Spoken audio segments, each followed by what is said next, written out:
All right. Okay. So now,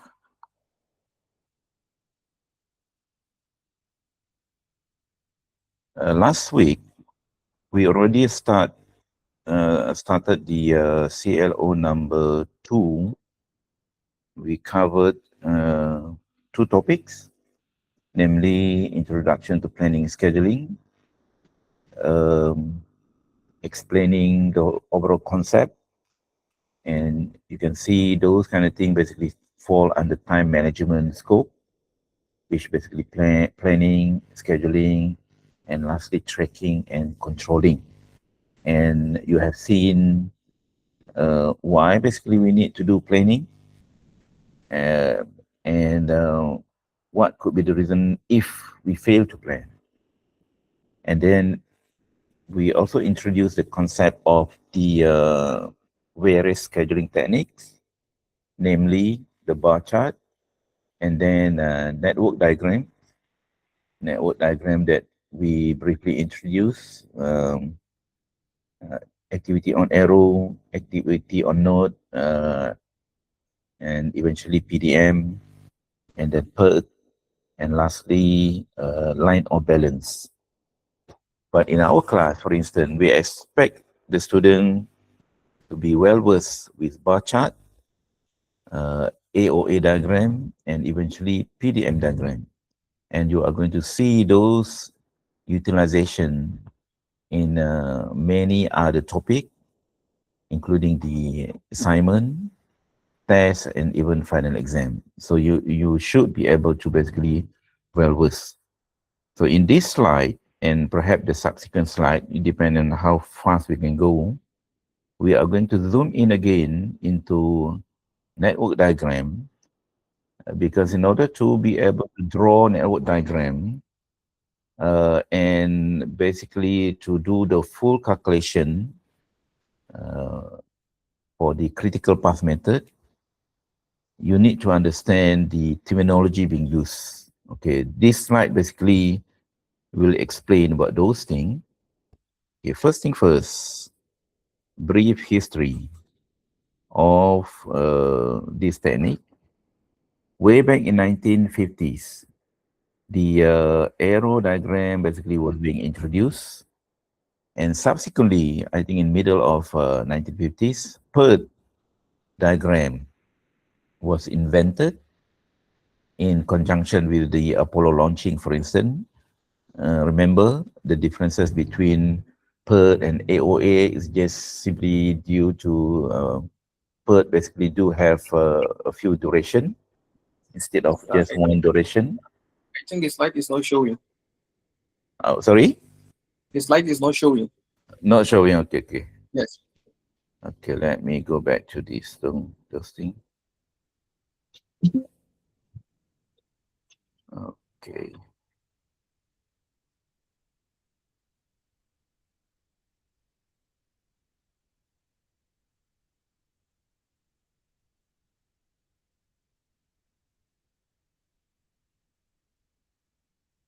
Oh, wait a second. Yeah. Change automatic. Can you see the slide? Yes, it's available now. Okay, let me open up.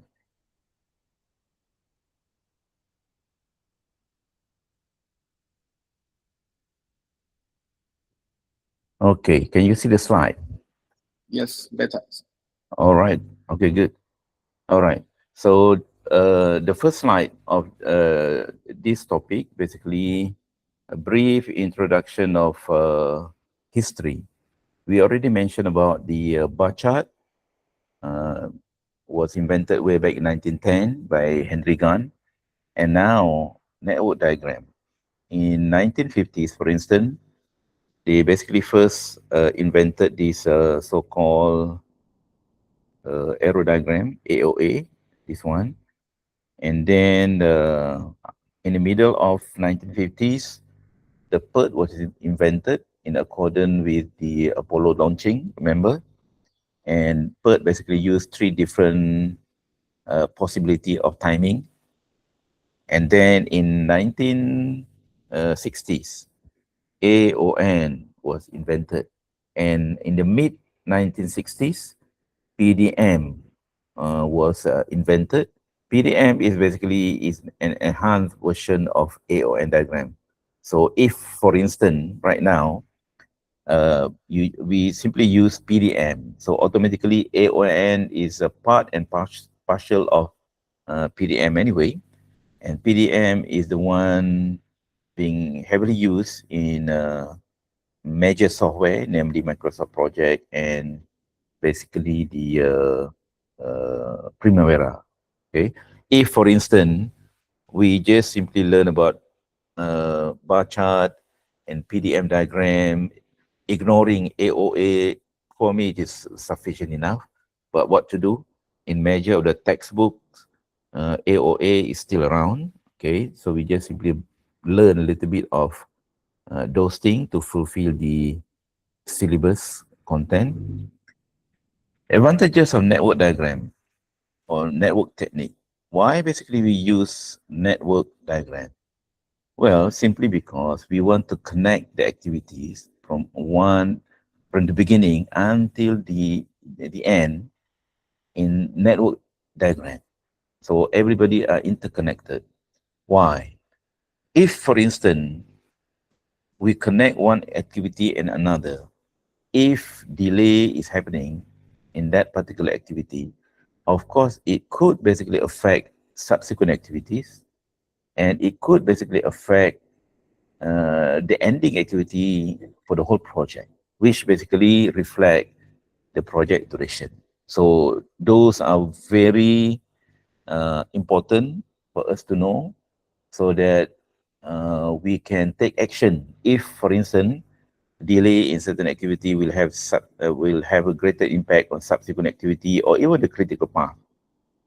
And in whatever network diagram that we use, either AOA or PDM diagram, we are going to utilize the concept of critical path method.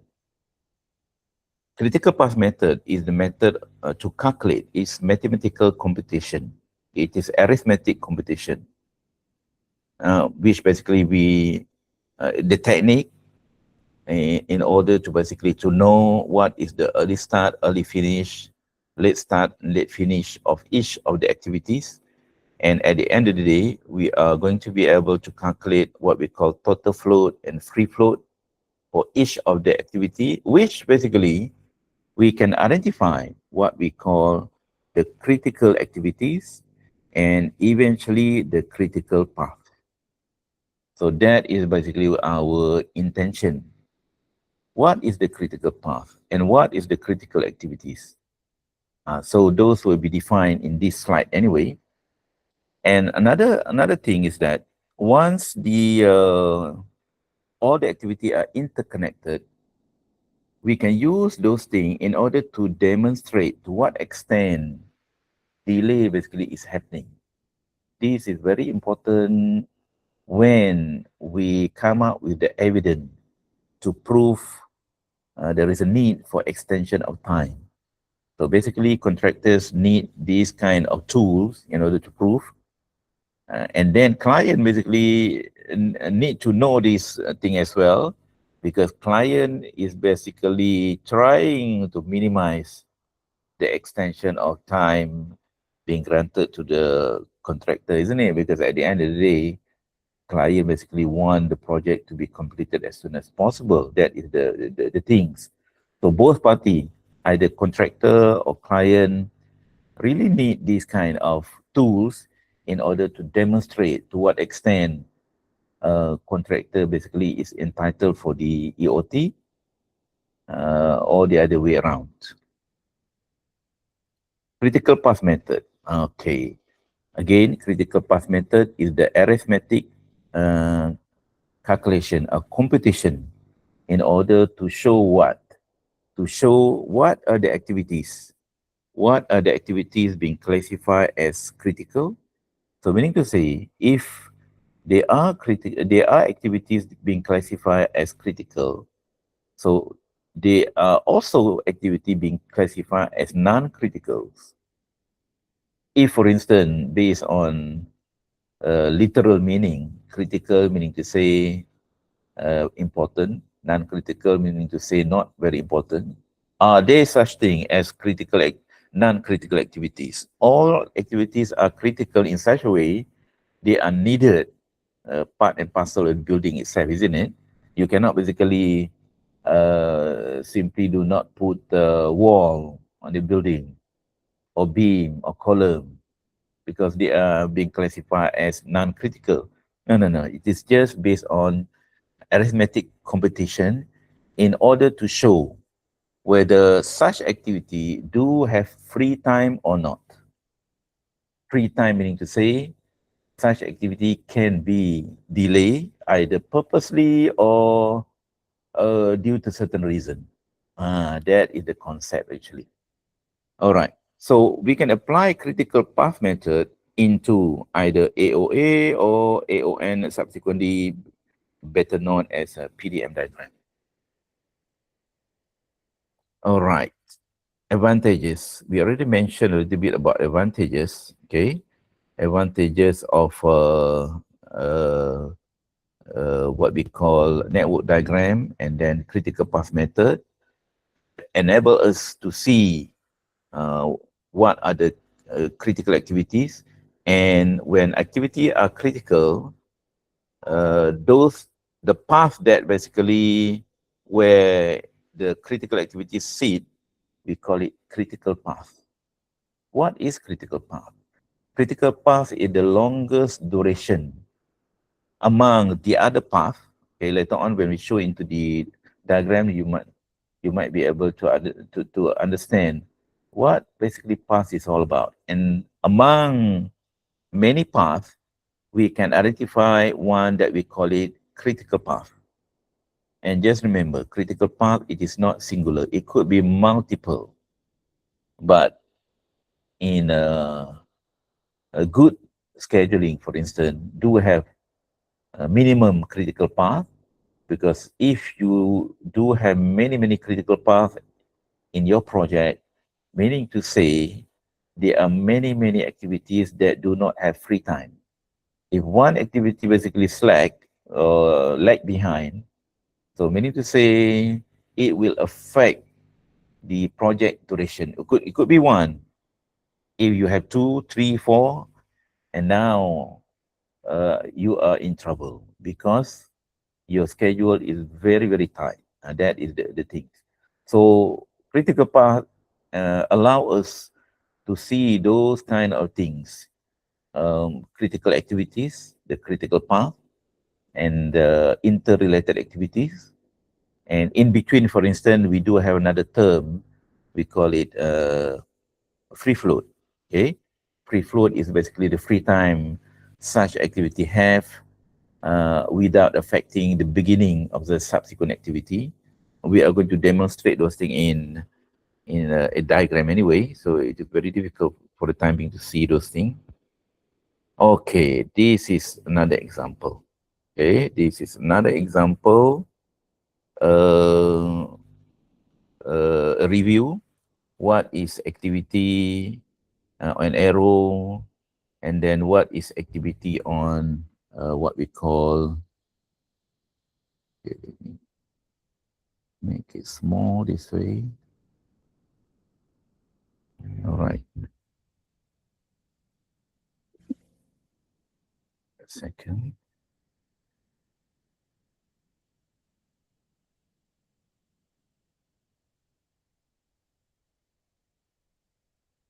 Okay. The differences between activity on arrow and PDM diagram. Again, this is just revision. We already mentioned this thing last week. So ADM, remember? ADM or better known as AOA. Hey, what happened? Oh, you need to unmute yourself. Okay, let me unmute.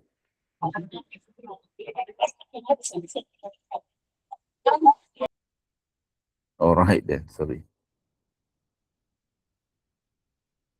Okay, again, AOA, ADM or better known as activity on arrow. Okay, activity and arrow. Remember, activity and arrow is represented by an arrow. This is example of an arrow. Arrow should have the tail and basically the head. Okay, and the activity is written on the arrow, and then you can put duration below. Okay, the arrow.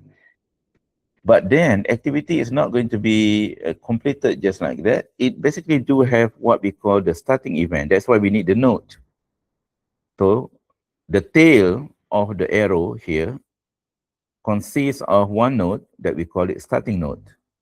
And then the arrow is there and close with one arrowhead, and then close with what we call another node, we call it finishing node.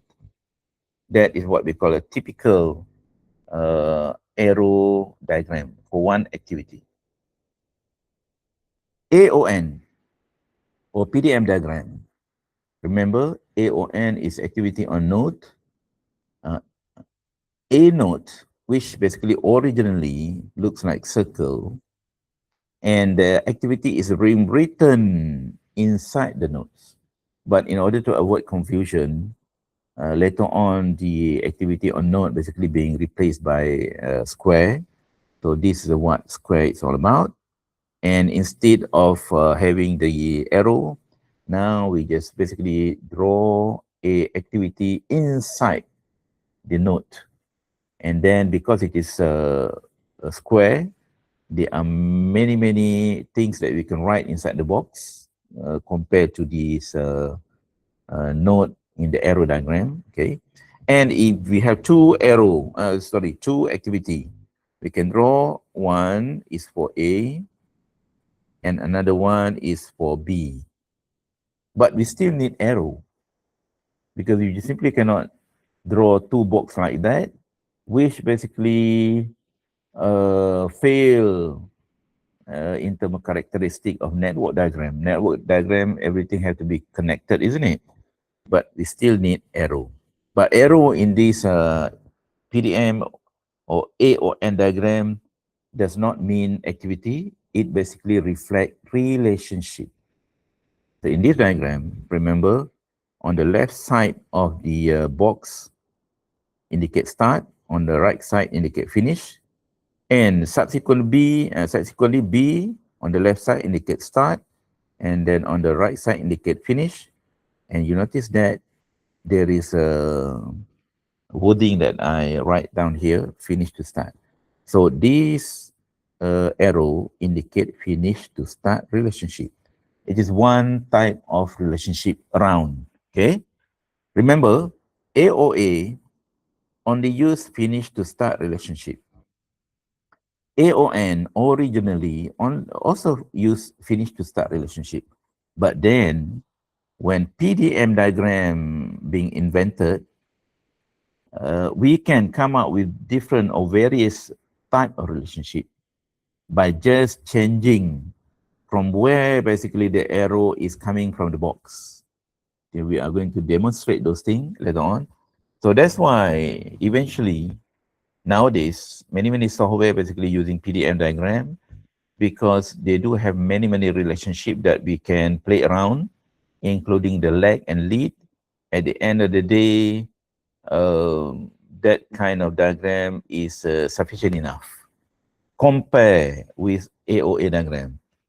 AOA diagram, you need to use a dummy, for instance. You need to even split the diagram in order to accommodate what we call lag. Lag meaning to say delay in between activities. Maybe you can see in the other slide, for instance. Okay, this is dummy activity. Dummy activity is not the real activity. We call it the fake or artificial activities. Remember, each activity should have duration. Let's say activity piling, duration is 10 days. Okay. Earthwork, 20 days. Stamp, whatever days that you come up with from your calculation, that should be the activities. But now, dummy activity do have zero duration. It is not even the real activity, but it is needed in order to connect the activity together, in order to make it sounds logic, and especially being used in AOA diagram. In PDM diagram, there is no need to use dummy activities, even though I have seen in some of the textbooks, we can still use, but because we can use various type of relationship, at the end of the day, we can just simply connect the activity together by just drag one arrow from which side, either left or right side, into the subsequent box. At the end of the day, it just basically reflect the right relationship anyway. Okay, this is an example of dummy activities. Dummy activities, normally we are going to denote like using the dash line instead of tick line.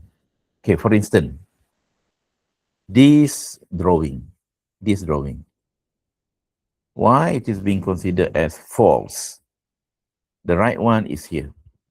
Even though from the drawing perspective, you can draw like this, okay, because you understand at the end of the day, what goes into this box, basically from the CPM calculation, you will know which value.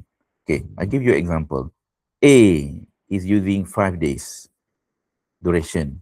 B, basically 4 days. If you start with 0, this is what we call CPM calculation. 0 plus 5 for A, you will end up with 5.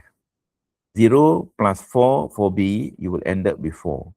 And let's say there is a subsequent activity going connected. Let's say activity C. And when C is going to start, and of course, C can only start after A completed, because A is basically taking a longer duration.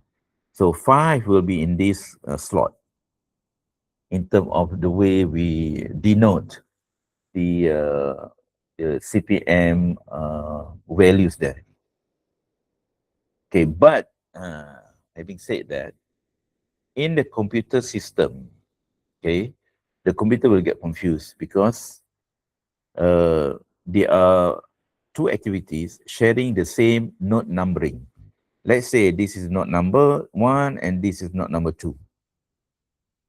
And you just imagine one network diagram could have a few hundred or thousand activities. If two activities having the same numbering, then at the end of the day, later on when we do the whole calculation, logic calculation, we are going to get confused. In order to avoid the confusion, a proper way to draw should be like this. Let's say activity A do have one starting node, okay, fine, and then ending with one finishing node for A, okay. Then we do have activity B. Activity A and B basically start at the same time. They can basically share the same node, starting node, but then B is going to have their own, its own what we call finishing nodes. But then, let's say activity C is here, that we need to connect, show the connection in terms of A and B completed, then C will start immediately. So, now we need to use dummy activity, D-U-M-M-Y, that we can indicate with a small letter D, D1, D2, D3, whatever things. And it means the same thing in terms of calculation. How do we do that? Okay, we are going to start with 0 for sure. This is 5 days. This is 4 days. You see, how do we calculate? 0 plus 5 for A will end up with 5. We just put it here first. And for B, 0 plus 4, so 4 is going to be here. But then between this node and another node, there is dummy activity, which basically do have 0 duration. So we can evaluate another line there. 4 plus 0 equivalent to 4, you see? Now, C, when do C start? C is going to start on day number 5 after A, the longer duration basically finished. This is what we call the starting for See, which is exactly the same, but in terms of the drawing, it is much better that this way. So this is how basically dummy is being used. Another example, this drawing. Okay, this drawing. It depends on the interpretation. Let's say, let's say you want to interpret or you want to have this kind of connection, this kind of situation. C is connected from A and B. This is the situation. This is the way you draw. But now, if you draw like this, it is also true. A is connected from A and B. But then, D is also connected from A and B, which your intention, you just simply want C connected from A and B, not D. You see the difference between this diagram and this diagram? The only way to reflect those things is by putting a dummy. Let's say dummy, D, small d, D1 and D2. So this is how basically dummy is being used to properly reflect the connection between one activity and another. Okay. Do we have another example? Yes. Okay. This description. Normally, the planning step. Okay, the planning step involve looking at the drawing because contractor who got a project, okay, basically do not have any other information other than drawing, other than specification, other than the technique that they come up with, etc., etc. They do not have this kind of drawing in terms of scheduling. Scheduling that you see this kind of diagram is being invented later on. From what? From the description. Let's say the planner, project manager, or engineer come out with this description based on the logic. So let's say the planner say D is preceded by A only. D is preceded by A only. Okay. D. So this is D. D is preceded by A only. Okay. This item number one seem correct. Okay. Now, item number two, E is preceded by A and B. E is preceded by A and B. So this one, which is also correct. But how about F? F is preceded by B and C. Well, looking at this diagram, F is here, preceded by C. Okay, C is there. Okay, but then it is not only preceded by B and C, but then you see there is a connection there. This is the proper way to reflect. But the issue is that we do not want this kind of situation. So in this situation, you see, now how do we use dummy in order to properly reflect? So this is the right drawing. In what way? Okay, the first statement, this is correct from the beginning, even both diagram. Okay, now the second diagram, the second description, E is preceded by A and B. Okay, E is preceded by A and B. So this is the diagram that we come up with. Very similar to the fourth one before, which is also correct, but the only issue with regard to F.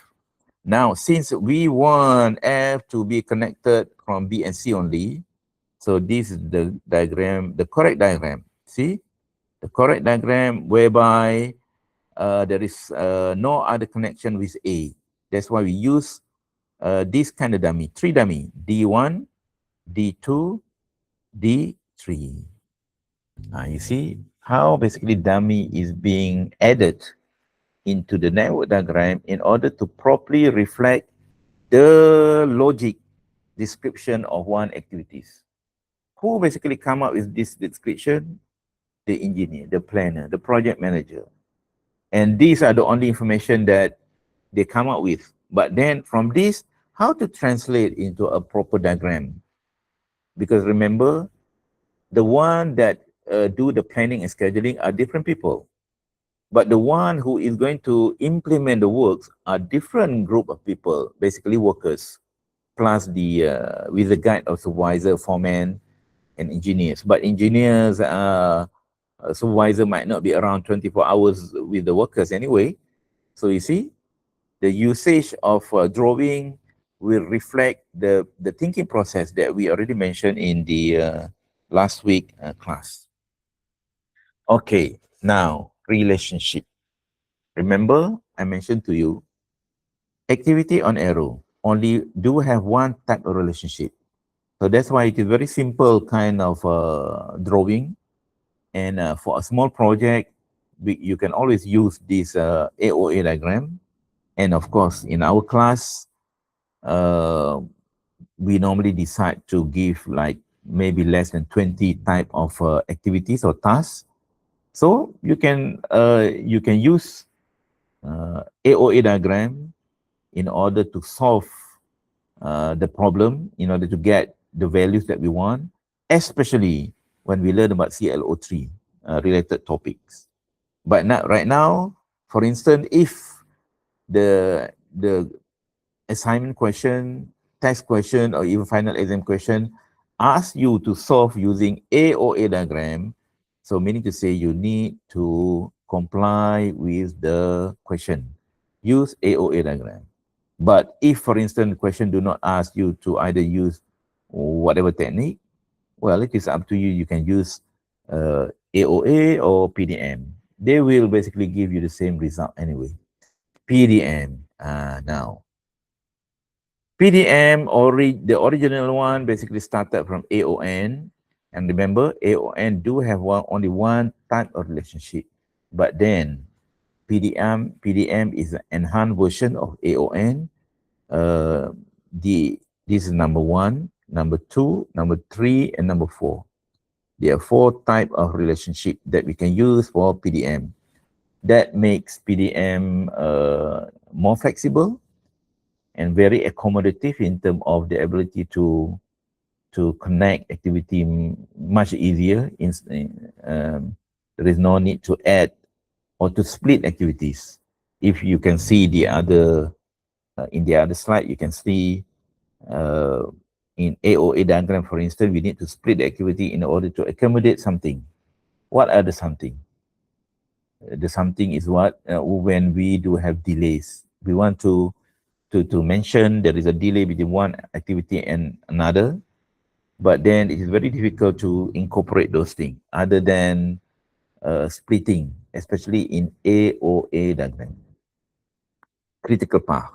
Okay, the critical path. A path consists of few activities which will determine the overall project duration. This is what our intention is all about. In all the final exam, test, assignment, we always want to know what is the project duration.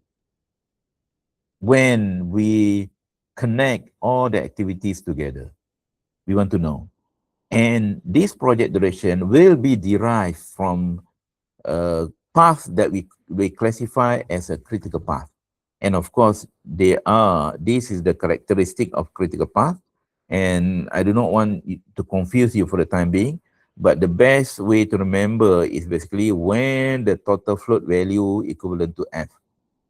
TF equivalent to 0.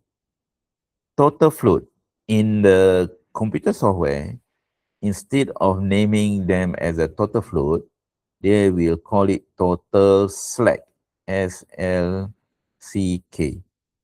So don't get confused. In certain books, for instance, or even software, instead of name the total float, they will basically name the total slack. What is the total float? I will explain later. But for the time being, critical path, basically one of the paths that consists of the longest duration among the other path, and at the end of the day, it will determine the overall project duration. So total float, okay? How to calculate total float? There are a few ways to calculate total float. total flow equivalent to LS minus ES, or okay, this is the one way. But I would basically suggest you to limit the usage of this particular formula in AON or PDM diagram. Okay, how about AOA diagram? In AOA diagram or both AOA or PDM diagram, this formula will always work. Total float is equivalent to late finish minus early start minus duration for that particular activity. Why I do not advise you to use this into AOA diagram? Because in AOA diagram, the node, that is the issue. The finishing node of one activity is basically the starting node for the subsequent activity. Basically, they do share the same node. When they do share the same node, some of the values are being chosen. Normally, we are going to choose for the forward pass calculation, we are going to choose the bigger value. Whereas for the backward pass calculation, we are going to choose the smaller value. You see, that is the issue. Because we do not have the exact value belong to that activity in AOA diagram, because it is not being shown. Unless you put a note there, then it is okay. So for the time being, to avoid confusion, okay, later on we will see in diagram form. Okay, estimate duration. What duration are we going to estimate? First thing first, we are going to estimate the what we call early start and then early finish of an activity or task by performing what we call forward pass. Forward pass is the calculation from the left side of the diagram into the right side of the diagram. Basically, let's say this is the page that we have. We are going to start doing the calculation from the left until the right, mean to say, until the end of the last activity. That is what we call forward pass. And forward pass, this is what the formula is all about. Early start plus D equivalent to early finish. What is early start? What is early finish? I will explain in subsequent slide. This is what we call forward pass. The calculation from the left into the right in order to fill up the values of early start and early finish of n activities. When the activities basically do have early start and early finish activities, and of course, the last activity will eventually will show the last the early finish value for the last activity. Subsequently, that activity is equivalent to the project duration that we are looking at. So you see, the process of putting values through what we call forward pass will enable us to have these two values. Okay, then we are going to do the backward pass calculation. Backward pass calculation. Backward pass calculation is for us to have this value, late start and late finish value.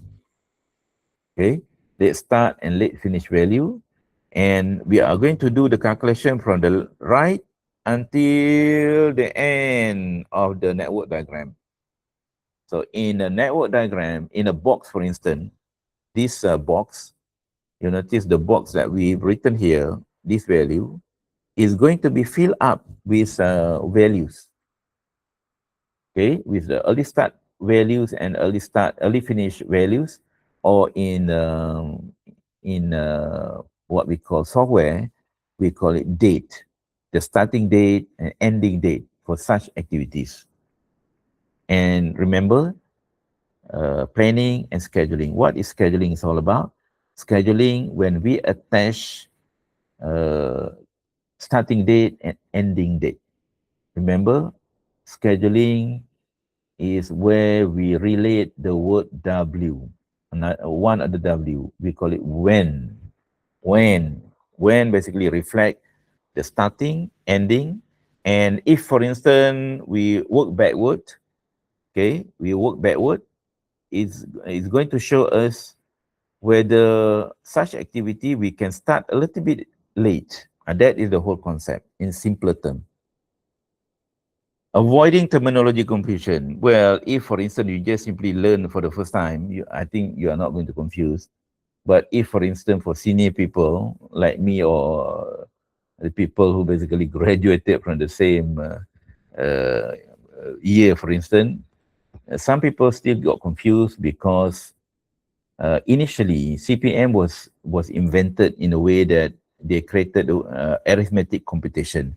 And where do CPM basically being applied? Well, it started with the arrow diagram, and then only AON, PDN diagram basically start to appear. So that's why the old people will associate CPM with AON diagram, whereas it is wrong. It is not true. CPM is just method of arithmetic computation, and those methods can be applied into either AOA diagram or PDM diagram, because AOA diagram, PDM diagram, the bar chart, the LOB, those are what we call the scheduling technique. They just basically show us in terms of graphic, different graphic. It is like to say you are using handphone like Android or Apple. Well, they both uh, basically have the same function anyway, in terms of messaging, in terms of uh, what we call calling, etc., etc. But they do have different graphic in such a way. Okay. All right. Now again, activity on arrow as a revision. The way to draw, basically, we are going to start with one node. We call it starting node, and then we draw arrow. It depends how long do you want to draw arrow. If, for instance, you have so many activities in a one piece of papers, so you just simply draw a short, what we call arrow, in order to accommodate all the activities, and then you close with one node. This is what we call finishing node. And then let's say you have another subsequent activity, activity B, and you notice that this node, the middle node, okay, let me name the node. Node number 1, node number 2, and node number 3. And you notice what happened to node number 2. Node number 2 now is sharing. It's sharing what we call the same node with the subsequent activities. Okay? It is not only sharing in terms of the diagram here, but it will also share in terms of the values. Okay, the values inside here. And remember, in each of activities, we need to fill up the slot here with early start, early finish, late start, and late finish. That is what we call iteration. We are going to iterate this thing in subsequent activity. And remember what happened to activity B. Activity B will repeat after activity A in terms of this slot will now become early start. You see, the early finish of activity A will be converted into the early start of this activity B, which they do share the same slot anyway. If, for instance, they are along the same line of activities, of course, the value basically only one. But the issue is that what happened if we have many arrow into these things? Then only you are going to see. Then only we are going to see the early start of B will be chosen among the other activity. Let's say activity A, this is activity C, D, and E. In terms of the finishing. And that finishing will be chosen among the latest, the later finishing. I mean, to say the one that finished late, and those basically will be turned into the early start of the subsequent activity B. So this is the issue that I mentioned to you. Because of that thing, we need to be very careful when using a formula, especially if we want to calculate the total float, whatever things, because the value basically do not reflect the finishing of that particular activity. It is just show the starting of the subsequent activity. This is especially when we calculate the total float, okay? But don't worry, once you understand the concept, later on, you know basically where those values come from, okay? So you just need to be very careful. Okay, this is a classic example of AOA diagram. When you look at this diagram, first thing first, the question that we want to ask you, is basically here. What the path? How many paths do this activity have? Well, many people will identify the path as 1 to 3. 1 to 3. Well, now let's draw this thing. Okay, let's draw the proper path. Okay, let's say path number 1. It could be coming from all the path basically is from the start until the end. Okay, so I just keep the word start there. I just simply use the word the activity name A, the red in color, A, D, F, and I. Okay, that will be the one of the path. Okay, number 2, I start with A also, then I go into D, then I go into G instead of using up there, and then I go into J. That is possible. Okay, activity A, D, G, and J. Now I go into 3. Okay, 3. I can go into B, E. Instead of going into G directly, I can go into F. Then I can go into I. That is possible. Number 4. Number 4 is a straight path. B, E, G, and J. And 1, 2, 3, 4, 5. And last one is the bottom C and then H. You see, there are 5 paths. We call path, P-A-T-H-S, in this diagram. Start until the end. Mean to say, if this is like the road, for instance, there are many, many roads that we can use from starting until the end. Okay. But in a network diagram, we just simply cannot choose to complete only one path. No. Because those represent activities that need to be completed. But we just want to know, okay? If, for instance, if we're using path ADF1, so it is going to take 60 days. 60 days, is it correct? 25, 35. Yes, 60 days. And if we choose ADGJ, that will be 25, 35, 45, 50. Okay, correct. 50. Okay. BE 20, 35, 45. Straight line 20, 30, 35. And the bottom one would be 40. Okay. You see, there are 4 paths.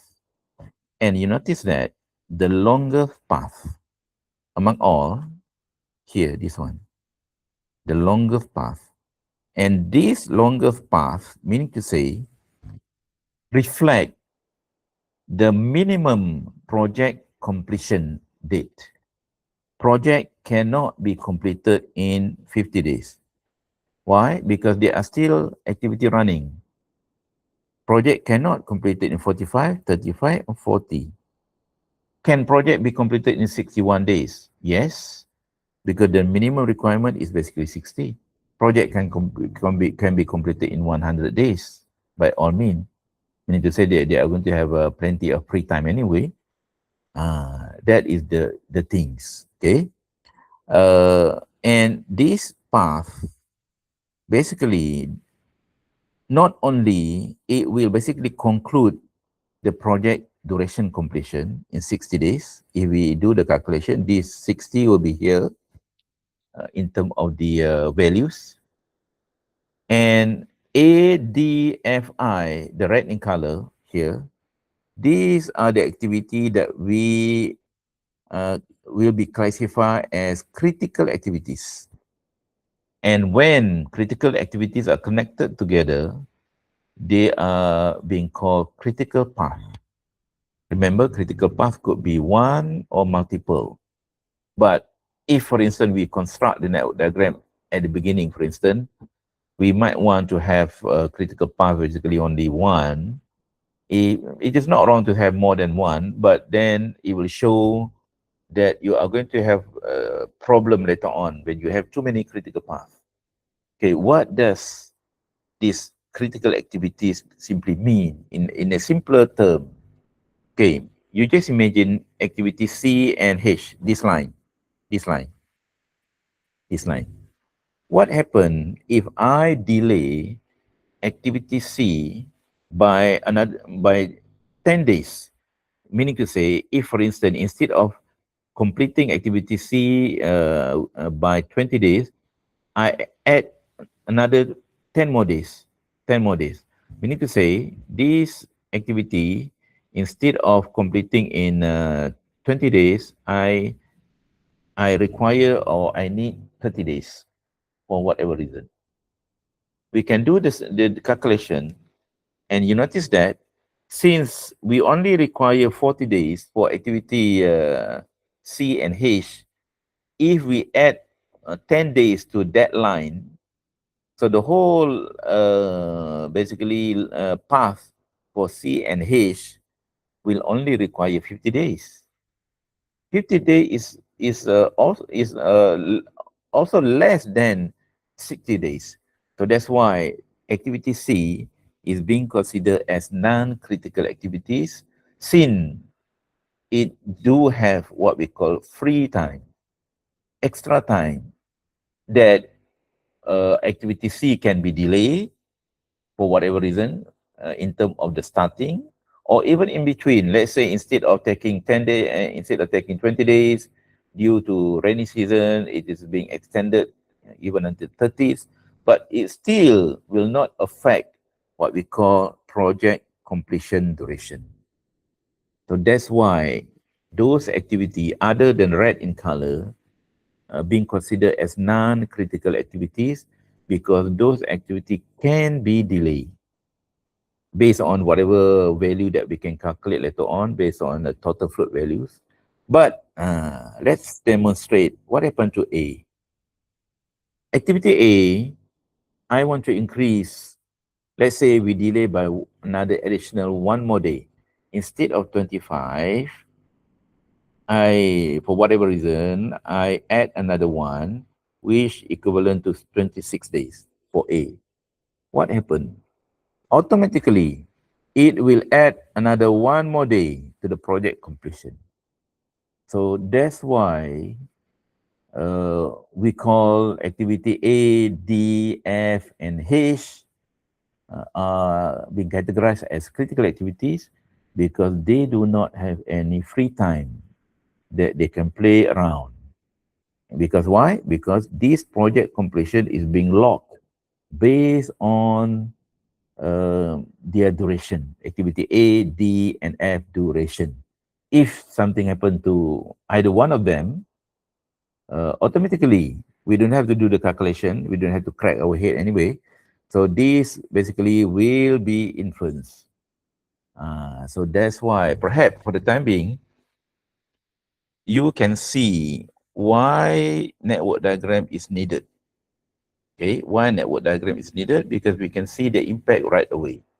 Okay, from the numbers, even though we have not done the forward pass and backward pass calculation, but perhaps you can slightly see. Okay, this is an example of arrow diagram that we already fill up the values. Okay, with what? So this one, this is what we call early start values. This is what we call early finish values. And at the bottom one, this is what we call late start values. This is what we call late finish values. How do we get those early start, early finish, late start, late finish values? Through the process that we call forward pass. Remember, forward pass calculation, this is what we call forward pass, is the process of getting the value of early finish by adding the early start with the duration, with the task duration. For instance, how do we do that? We are going to start with 0, okay? Because 0, when we add with duration, it will give us the length of the duration for that activity. There are some books that basically start with 1. Why that happen? 1 basically means to say the beginning of the day, okay? Because in reality, when we talk, day 0, it doesn't mean anything, isn't it? Day number 1, okay. So that basically means something. When you add with, when you start with day number 1, so at the end of the day, you understand the project duration, it is not going to be 12, it is going to be 13. But then you are going to subtract with 1. 12 is basically the activity duration for the whole project, okay? So don't get confused. But for us, for instance, if everybody refer to the same node, we always start with 0, then you should basically accurate in terms of the interpretation. Okay, for activity A, we start with 0, then we add with the duration, 0 plus 2 equivalent to 2. Then for B, 2 plus 3 equivalent to 5. For D, 5 plus 4 equivalent to 9. Okay, so why basically we do not continue? I need to remember, when there are 2 arrow or many arrow going into the node number 7, the issue with regard to this value, which value we are going to stick into that slot. So that's why we need to go into the C first. Okay, activity C is 2 days, 2 plus 2 equivalent to 4, 4 plus 3 equivalent to 7. Now, for activity F, if I add the values, 9 plus 2 equivalent to 11, I put it here, put a note. And then for G, 7 plus 3 equivalent to 10, I put a note here. Now, from that, you can see, oh, okay, 11 is a much bigger value, which basically, if we have subsequent activity H can only be started after activity F already completed, which is on 11 day. So that's why this value will be put in the slot. But just remember, when we do forward pass, when there are many arrows going into one particular node, we are going to choose the bigger value. Choose the bigger value among all. Bigger value in order to put into the slot, because the slot is only one. Okay, that is what among the disadvantages of arrow diagram, because certain values like 11 here and 10 here, it is not being shown in whatever thing unless you put a note. But later on, you need that value in order to determine some of the values in terms of the total float. That is one of the issues with regard to AOA. But if you understand the concept, that should not be a big issue anyway. Okay, H is 1 day. So we already have 11 here. 11 plus 1 equivalent to 12. I see. This 12, this is what we call project completion. We call it project completion. And this is the value that we want to know. In the test, in the exam, in whatever assignment, we always want to know what is the project completion. And how do you know the project completion? Through by performing the forward pass, for instance. You don't have to do that. Actually, there is a quick way of doing things, but never mind. If you go through the process properly, for sure you are going to get this value. Okay, now you already answer one particular question. So the project is going to be completed in 12 days, 12 weeks, sorry. We use the duration weeks instead of days, okay? It depends on your unit. If you want to use days, week, year, month, that basically reflected in your answer. Okay, that would be one typical question. Okay, now you notice that there are values here, and all the values are being filled through the process what we call backward pass. So the backward pass is the concept of doing the backward calculation. Backward calculation or backward pass. So what is the purpose of having backward pass? Remember, this value is what we call late finish. This is early finish, early start. This is early finish. And the bottom one is late finish and late start. Late start, how do we get late start? This formula. Late start is equivalent to late finish minus duration. Remember the forward pass, we add things up with the duration, then only we get the early finish. And when we do the backward pass, we do the other way around, subtracting the duration with whatever the late finish value. Okay, whatever the value that we get here, the early finish, we are going to copy into this slot. This will form as a late finish. So now we already have the value of late finish. So we want to know the value of late finish, isn't it? Just simply minus with the duration. LF minus 1 equivalent to 11. 12 minus 1 equivalent to 11. Of course, it will go back to the same early start value anyway, because it is the same line. Then this value, we are going to subtract with the duration for F. 11 minus 2 equivalent to 9. Then for G, 11 minus 3 equivalent to 8. That is how the value basically being formed from the process of subtracting. Then for D, 9 minus 4 equivalent to 5. And then for E, 8 minus 3 equivalent to 5. And then, this is the issue. When we do the backward pass, there are arrow coming back. Then you are going to evaluate based on two line. Let's say from B, 5 minus 3 equivalent to 2. Just write down anywhere first to note down the value before putting into the box, because we are going to evaluate either one. 5 minus 2 equivalent to 3. And now you notice 2 or 3. Which one will go into the box? When we do the backward pass, we are going to choose the smaller value. And the smaller value among 2 will be 2. Here, this will be inside this box, sorry, the bottom one. And when the value 2 is there, then lastly A, 2 minus 2 equivalent to 0. This is like a checking. When we start with 0, we are going to end up with 0. So that's why when you do the whole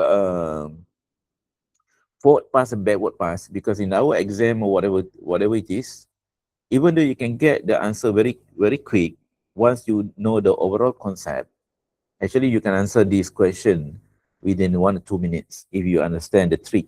But if, for instance, you want the full marks, so you need to do the forward pass and backward pass in order to put all the values, early start, early finish, late start, late finish, to test your understanding, okay?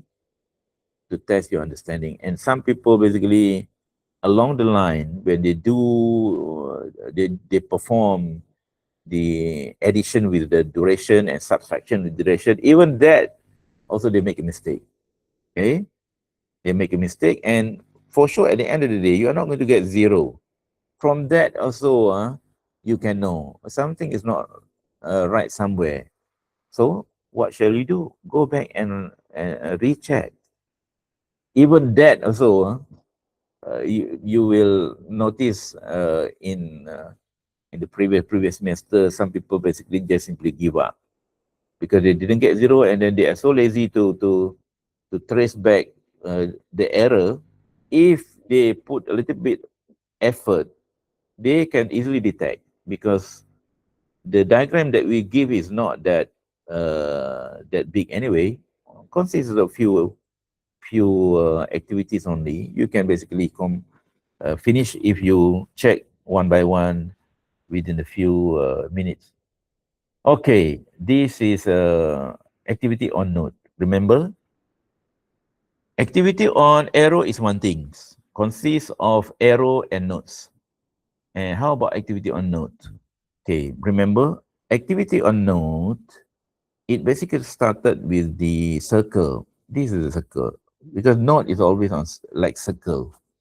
But in order to avoid confusion, I don't know, people invented this thing, change along the way. Instead of using a circle, they put it square. In order to distinguish between AOA and AON. I think it's very smart way of doing things. Okay, we can easily identify. And what you can do is basically put the activity name inside the note. But then you still need the arrow. What is the purpose of arrow? Arrow do not mean activity in AOA, AON. In AOA, yes. Arrow just simply to reflect relationship. What is the relationship in this diagram? Remember, the left side of the note, the box indicates start. The right side of the box indicate finish. And for activity B, it will basically we repeat the same thing, start and finish. For all the box, it's always like that. On the left, start, on the right is basically finish. And you notice this relationship. This is what we call finish to start relationship. We can draw different type of relationship anyway, like this. If I draw something like this, what does this relationship mean? Well, since it is start and then goes into another box, is start. So this relationship means start to start. Or I can even draw finish to finish. You see, this is finish to finish relationship. Okay, I can even draw start to finish like this. Start to finish relationship. The way you draw the line, the arrow, for instance, in AON diagram, play very important part. And it will basically um, change the final calculation or the overall project duration. So you need to be very careful when you draw. Okay, drawing must be accurate, and people who basically look at the drawing will interpret according to whatever drawing that you show. Okay, this is the example. There are two graphic. One is AOA, another one is AON, based on the same project. You notice that the AON, the bottom one, is also using the circle. That's why if we change it to box, then perhaps you can get the idea. Oh, okay, this is AON, and then the top one is basically the AOA, but it is based on the same project, exactly the same project. The only difference you can notice immediately, see the use of dummy in AOA diagram, whereas AON diagram doesn't need dummy. And even the line, the arrow can basically crisscross. Why it can crisscross? Because the arrow does not reflect the activity. Arrow just simply mean the relationship. So you can draw crisscross. The most important things, how do you see the connection? Uh, one activity is connected from what activity? That is the most important things. Okay, this is an example of PDM diagram. Instead of saying AON diagram, why basically we call it PDM diagram. Okay, for me, PDM diagram, once you have other than finish to start relationship, you have lag and lead, which we have not getting into that yet. Okay, this is just introduction. It basically qualified to be called PDM diagram. Okay, let's take a look at this diagram. What's so special? You notice there are few activity, A until E, and on the left side indicate start, finish. And B on the left side indicate start, finish. And this arrow is basically finish to start relationship. Okay, that is very common. From B to C, also finish to start relationship, but there is one thing that being indicated there. The way we draw properly is basically Fs plus 1. What does plus 1 mean? Okay, what does plus 1 mean? You need to imagine in reality, let's say there are two activities. If it is finished to start, the way we draw the bar chart is like this. Once activity, the top activity finish and the bottom activity will start. This is what we call finish to start activity. The subsequent activities start immediately. But in reality, perhaps, let's say we draw something like this. Instead of the subsequent activity start immediately, we want to delay it. We want to delay the activity by how many days in order to incorporate curing. Let's say, for instance, we concrete the slab. After we concrete the slab, immediately, the subsequent activity would be erect the column. But can you erect the column immediately after you just simply pour the concrete? Which is impossible. You need to wait for the concrete to be cured. That's what we call curing process. So you need to let the computer cure first. Then only the subsequent activity can start. This is a column. This is the slab, for instance. But how do you incorporate those information into the graphic of whatever diagram that you use? This is the usage. You use this concept. Okay, you denote there is a lag meaning to say the delay. Delay by 1 day or 1 week or whatever the unit you use. In this case, it's 1 week. When you incorporate those things, it will influence the calculation. So that is what PDM diagram is all about. So PDM diagram, basically, it incorporates different various type of relationship plus the lag and lead. Okay, I will explain about lag and lead later on, but this is just a simple diagram. And you notice another thing here between A and D. A and D is connected from the left side. So meaning to say, the relationship is start to start. It is not finish to start. That is basically something which is not common. Common meaning to say, finish to start is very common. Okay. Other than that, meaning to say start to start, finish to finish, or even the worst, start to finish, for instance, is we call it rare relationship. This is a classic example of rare relationship. And then even we incorporate delay, 1 week. What does that thing mean? Okay, let's see in terms of calculation, how the different type of relationship and for instance, the lag will influence the calculation. Okay, in AON or PDM diagram, the concept of relationship, the concept of calculation use the same concept based on critical path method, forward pass and backward pass. But instead of having this kind of situation, okay, now the AON basically it's much simpler. because you are going to start with 0. 0, and then you are going to add with the duration. This is what we call duration. This is D. D is the duration. 0 plus D, and it will be 2, and you put them in the same box. Why? Because this value reflect early start, early finish, and the bottom one reflect late start and late finish.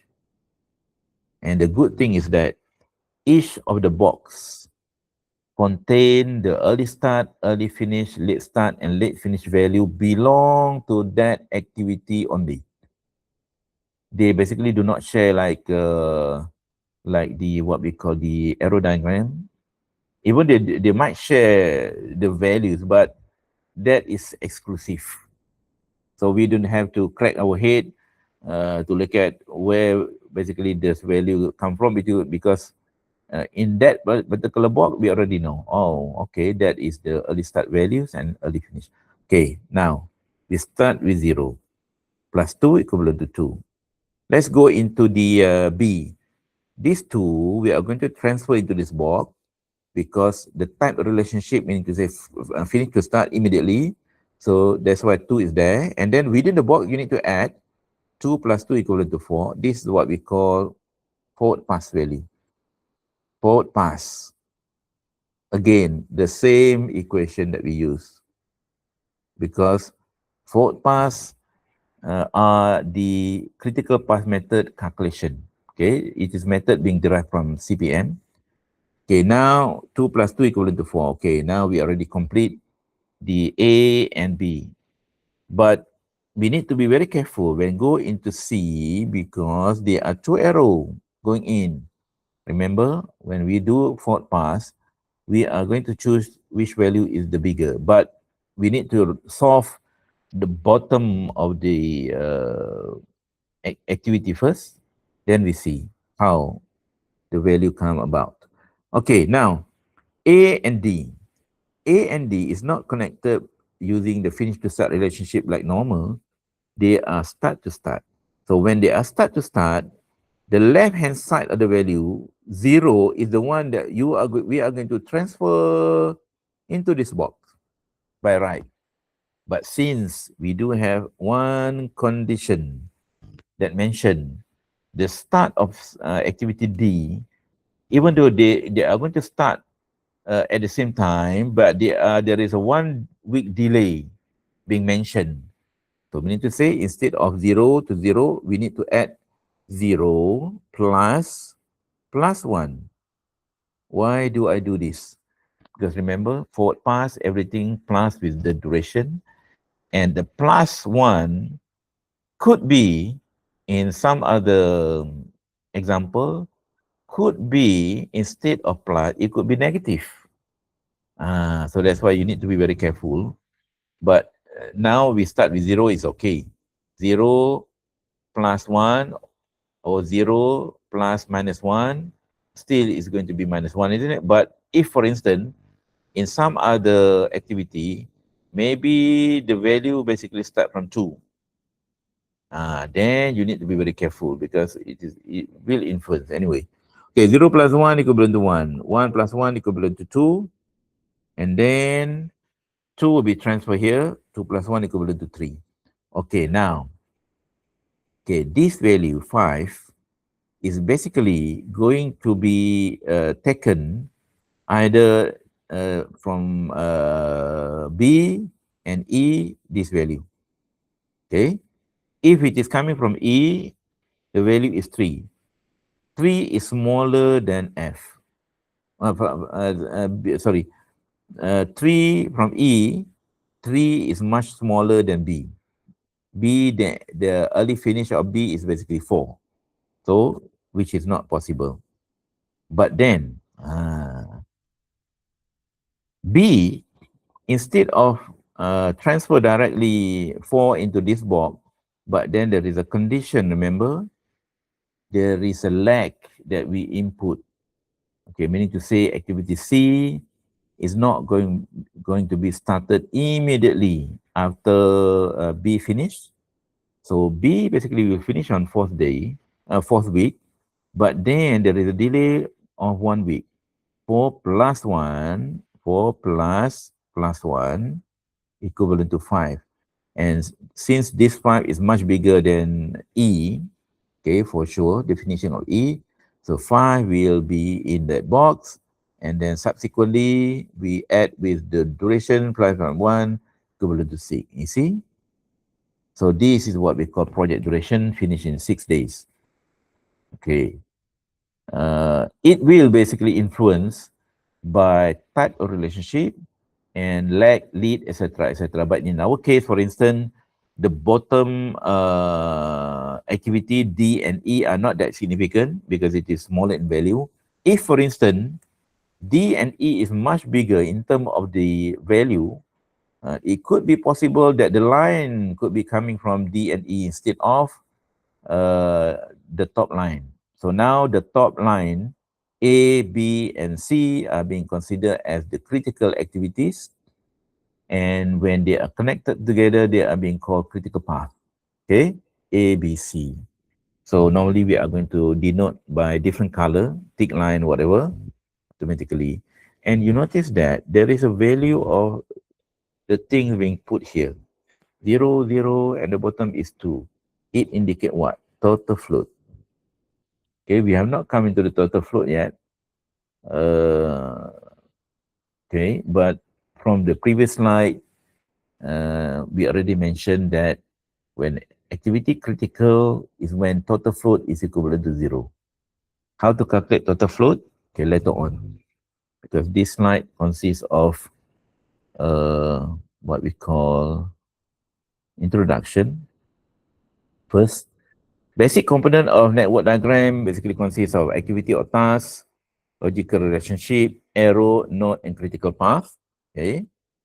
Activity, normally we denote by, for the sake of the class, for instance, we just simply mention A, B, C, D, whatever. In reality, you need to come up with the proper names, okay? And if, for instance, in this diagram, we do have start, and we could have many activity, and then at the end of the day, we do have finish. Let's say this activity, etc., connected together and whatnot. At the end of the day, we are going to connect with this thing, let's say. So this part and this finish is an example of milestone activity. We call it milestone task or milestone activity. Activity which is being added just for the sake of making the diagram complete, even though it is not necessary anyway, because from here we know that activity C, D, and A could be the starting activity, but the concept of network diagram is basically you want to connect everything together. So it is nice to have the starting and finishing activity to complete the network diagram. Okay, but starting activity and finishing activity, it is just a what we call the name is basically the milestone activity with 0 duration. Of course, it doesn't have any duration. C, D, and A basically do have duration. Okay. All right. This is just an example of the name of the activities. Remember, milestone, normally example of start and finish activity, whereas the dummy is the fake activities normally being used in activity on arrow diagram. Okay, this is just example of the activity that we can split from a smaller major activity in a project. Okay, from the contract, basically we only have the name of the project. Let's say the project to construct 10-story building. Okay, that is the project it's all about. But then how do we manage a project? Because we need to split into a smaller activity, and each of the activity can be measured.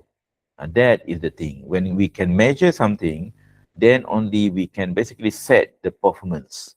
Today, we can complete what are the activities, And normally that activity we are going to come up with the what we call quantities. Either it is could be concrete, could be formwork, rebar, etc., etc., so that we can easily measure to what extent we have completed those activities. Otherwise, it is very difficult. So that is the purpose of splitting the activities into a smaller portion. Okay, so we already mentioned. Dummy, this is just an example of dummy is there. Okay, dummy is there in order to show the connection between one activity and another. For instance, activity C have to be connected with B and E. How do we do that? Okay, we can use dummy activities. Okay, but whatever it is, when dummy is around, it will influence the whatever activity connected to that dummy. Okay, so that's why sometimes people get confused, forget about what are the activity connected from the dummy. So they could easily make mistake because they thought, for instance, B connected with C connected with B, whereas C is also connected from E at the bottom there. So when those activity in a diagram could be very complex, at the end of the day, people could basically make a mistake by ignoring some of the connected activities. Work breakdown structure, WBS. Where do we get the activity from or the task from? From the process that we call it WBS, work breakdown structure. We can split work breakdown structure using responsibility, structural element. This is very common, okay? Since in Malaysia, for instance, we construct things normally using structural element. That is the common practice in Malaysia. By location of the project, by category of work distinguished by craft, equipment, for instance, carpenter, barbender, concreter, pipe layer, whatever. That is the name. With regard to honor breakdown of the work or bidding or payment process. And this is very typical being used in a JKR project. JKR, basically, when you look at the tender document, contract document, the quantity of work are being split into different parts. Okay, and even to a certain extent, JKR basically require the contractor to submit work program according to the section of the tender document. Why? Because for them to easily trace what activity according to the listing. Well, for me, that should not be happening because normally in practice, when we do scheduling, we are going to do the scheduling based on the sequence of work according to the logic. Okay. The typical logic is that we are going to start with the site preparation, finish the site preparation, then we are going to start the substructure works, superstructure works, and then perhaps finishing, external, internal, and then external work, for instance. Then we are going to complete things. That is the sequence. Okay, this is example. Project can be split into major activities, and then we are going to split into subsequent activities, or we call it sub activities. And then in WBS later on, we are going to show you in when we demonstrate the use of Microsoft Project, because we need to organize the project according to WBS. And WBS do have level 1, level 2, level 3, or etc. Okay, example. This is small project, garage. Consists of this what we call level 1. Level 1 item number 1, 2, 3, 4, 5.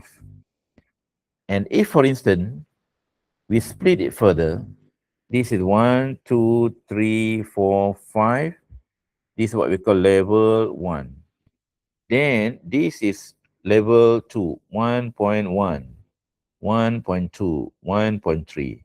You notice if we split instead of 1, we split further, it becomes 1.1, 1.2. So 1.1, 1.2, 1.3 is still on the second level. If, for instance, we split further, let's say 1.3, we do have a few things, 1.3.1. So this is what we call level 3. So what does this level is all about? This is like subtopic detailing. It is like when you are doing your final year project, isn't it? You are writing chapter 1, chapter 2, chapter 3. In that chapter, or in many books, chapter 1, for instance, you are going to start with 1.1, introduction, and then 1.2, 1.3, 1.4. If, for instance, in 1.4, you think that it is necessary to split into a few more topics, then you are going to start 1.41, 1.42. That is the thing. So if you do that, then basically you are splitting, you are detailing into level 3, for instance, level 2. But if you further split 1.4.1, then you are going into level 3 and whatever it is. Okay? It's just a matter of detailing. So those are the things that you create, okay, based on your WBS, and these are the things that will be inside your scheduling. This is how you get the listing of activities, name, and tasks. Okay. All right. This diagram basically show the one that I have been mentioning about the what we call lag here. Instead of starting whatever activity, let's say activity B, immediately after A completed, most of the time in construction, it is necessary to give a little bit of rest in order for B to be able to start according to the proper timing. So how do we incorporate those into this description? We can use this kind of description, okay, by putting FS plus how many days, how many weeks, etc., etc. Okay, that is the thing. This is an example of relationship. Remember, the left-hand side indicate start, right-hand side indicate finish. Again, start, finish, start, finish. That is the way. And when we draw something like this, the arrow, it indicate finish to start relationship. This is very typical. And then if we do have another type of relationship, but whatever relationship, you must draw the arrow consists of tail and head. If you do not draw, then people might confuse, okay? Which one goes into another one. And then finish to finish is like this. And then start to finish, okay? 4 type of relationship. Activity, task, and project duration. Activity task, for instance, piling, 20 days, earthwork, 10 days. Those are example of activity duration. And where do we get this duration? That would be the things that we are going to discuss. And then how about project duration? Project duration is the overall project. At the end, remember, at the end of the network diagram, once we complete the early finish of such activity, at the end of the network, we are subsequently we are going to get the project duration time. Okay. Relying on past experience, how do we get this activity? Relying on past experience. So that's why it is not easy to be a scheduler or planner. You need to have some kind of experience. Well, you can start somewhere, but the proficiency rely basically on how much Do you understand how construction works? There are many, many things which basically you cannot get from books because it basically requires skill. So never mind. If, for instance, you want to be a good scheduler, you need to have some kind of data based on the previous experience because you need that in terms of the work method, you need in terms of the productivity, etc., etc. And then you are going to do the calculation. And then even though the calculation might not be perfect, which is normal, at least when it is being backed up by a proper data, so perhaps you reduce the possibility of error. So meaning to say your estimate basically is quite reliable. Using standard guide. Unfortunately, in Malaysia, we do not have this manual. In US, they do produce manual that we can refer, that people can refer to. At the end of the day, it is quite easy to do the scheduling, to calculate the unit rate, etc., etc. But we in Malaysia yet to come up with this thing. Anyway, but how do we do duration? Okay, from this concept, we go very fast. Productivity. Productivity is output per input. This is generic formula. We can associate output with the quantity and then divide it with input, which is time. That is what we call quantity over time. Okay, quantity over time. Let's say we do have painting. Painting, productivity of painting work that we need, we want to, we can figure out based on our experience or observation. One worker, for instance, can paint 10 square meter in 1 hour. So this is what we call productivity rate.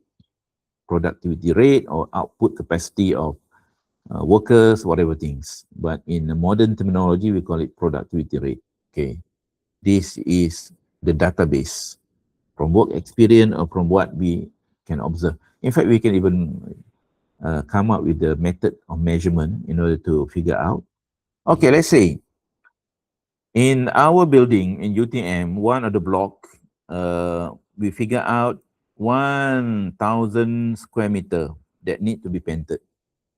We want to know if we hire one workers, for instance, how long will he need to work in order to complete the task, painting?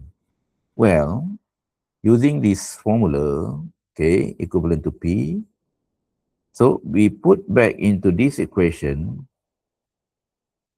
Q equivalent to 1,000 square meter, and then T is the one that we do not know, but P is the one that we know from the productivity, okay?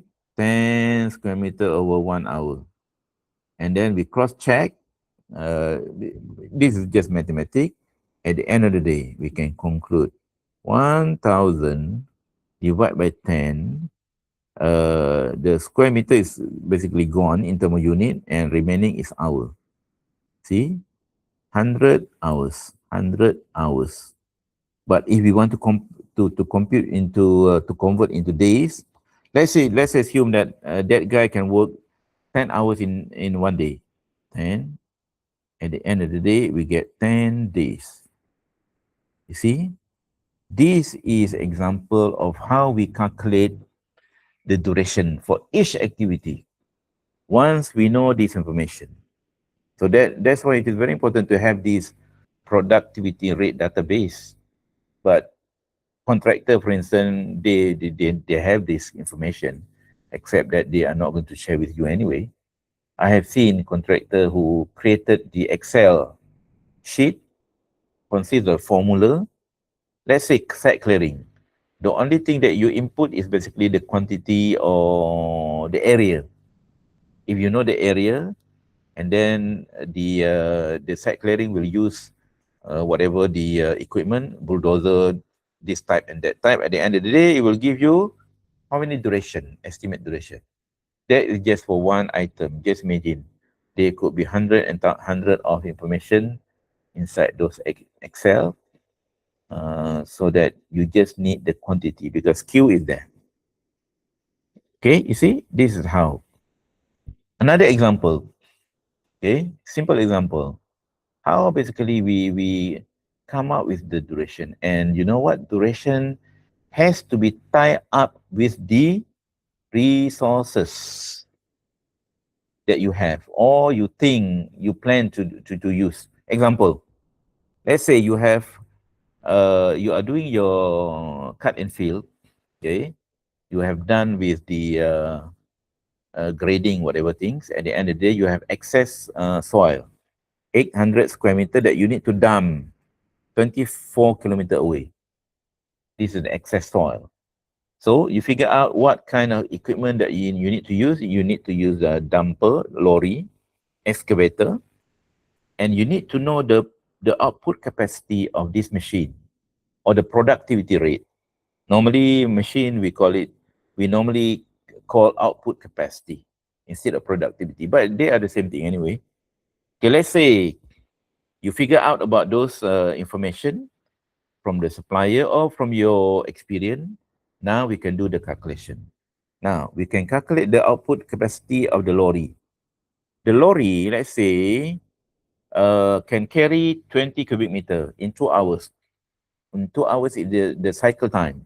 Where do we get these 2 hours? Is from here.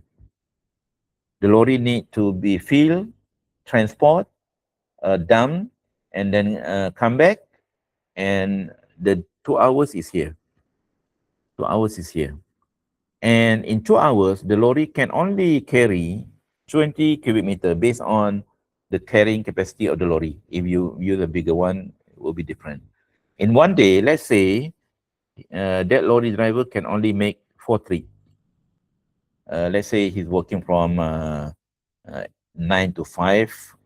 So one is a lunch break, for instance, or even he can start at 8. He can only do 4 trips. 4 trips times 20.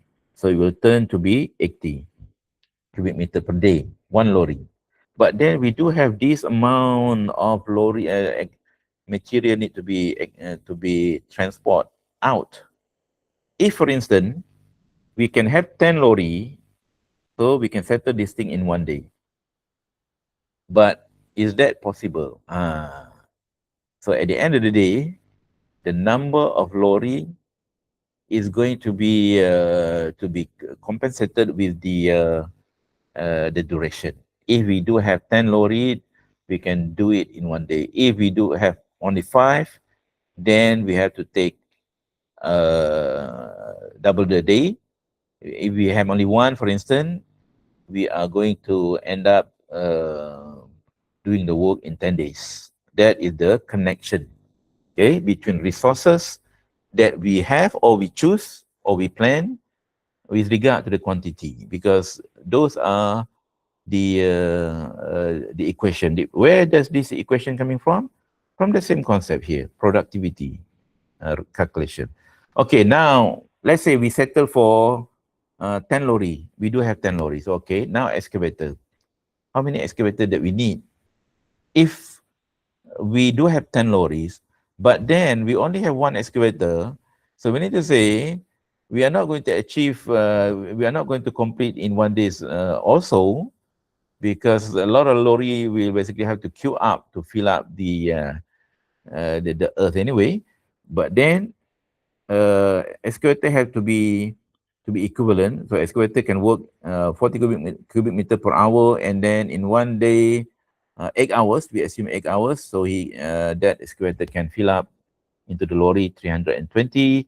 Then we divide how many numbers that we need. We need 3, and then we can conclude. This is how we determine the activity with the duration. It has to be tied up with the resources. That's why in our CLO number 3, after the semester break, we are learning about resource management in such a way that when we incorporate resources into the scheduling, then only we are going to see whether we are going to have a issue or not, especially with regard to resource conflict. Okay, early start early finish, late start, late finish, total float, and free float. Okay, now this is the things that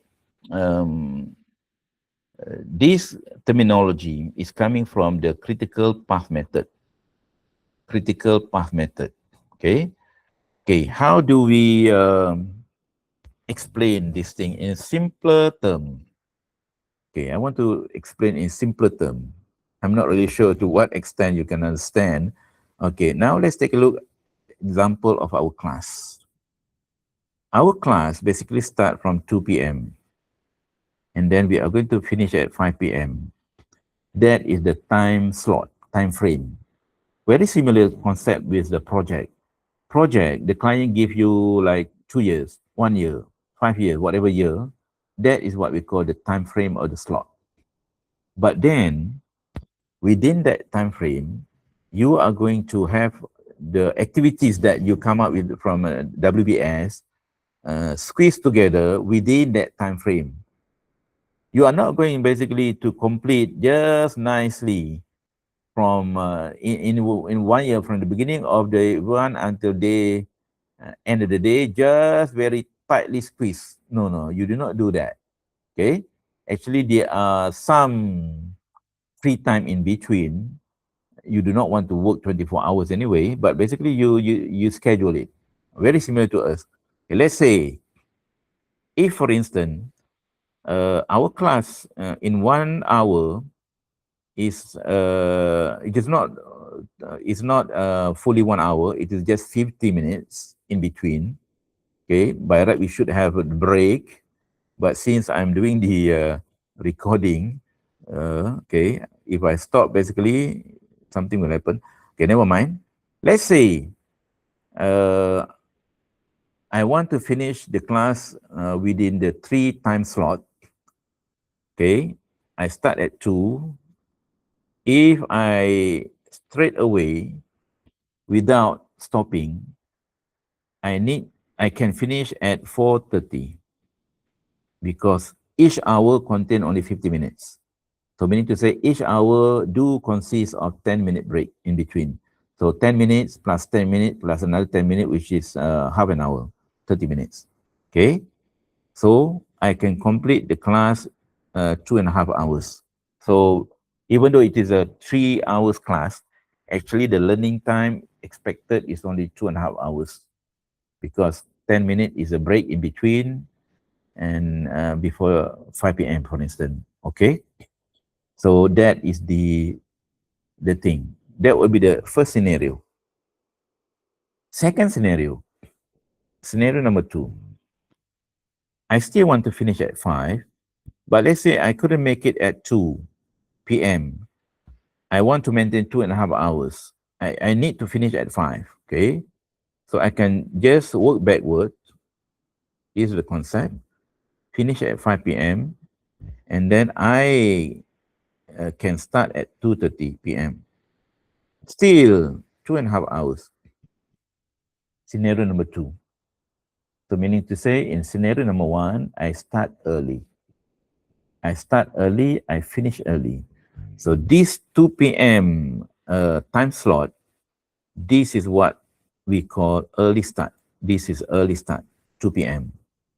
And then this time slot, this is what we call early finish. The one that being defined here, early start, early finish. Okay? But what if in scenario number 2? Scenario number 2 is the other way around, work backward. Work backward, 5 p.m. is basically late finish time. If, for instance, I want to finish at 5, then what time should I start? As late as possible. This is what we call late start time.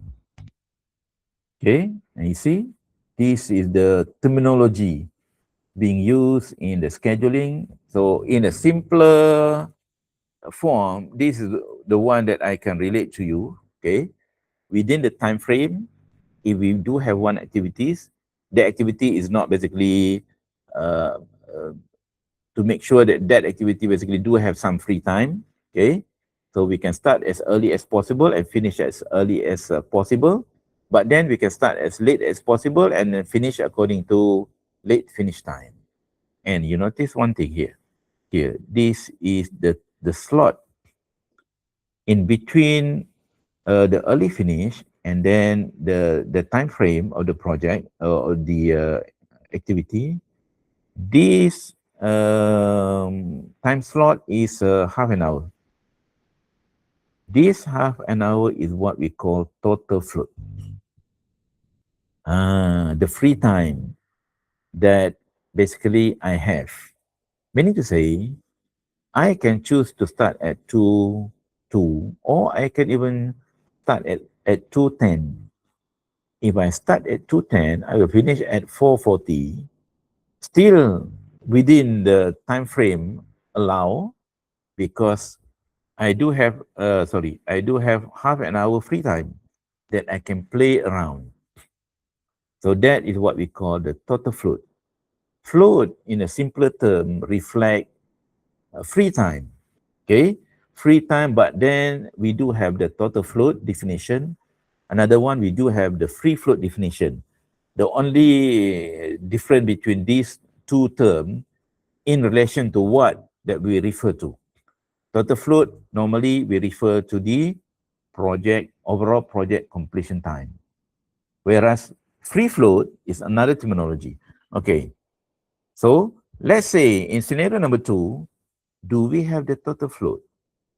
Actually, we do have the total float, the same total float, half an hour, but at the beginning, since we already decide that we are going to use up the total float, we are going to start at 2:30, and for sure, if for instance you do start at 2:30, meaning to say your schedule is going to be very tight, you do not have free time anymore because you already use up the free time at the beginning.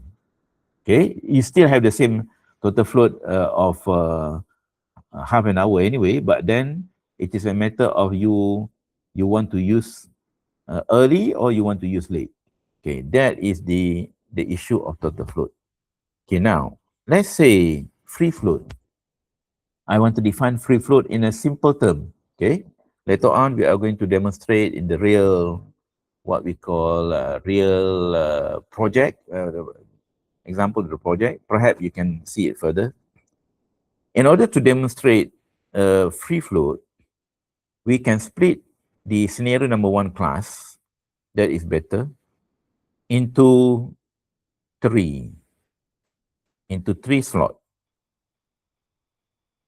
Each slot, let's say A, B, and C.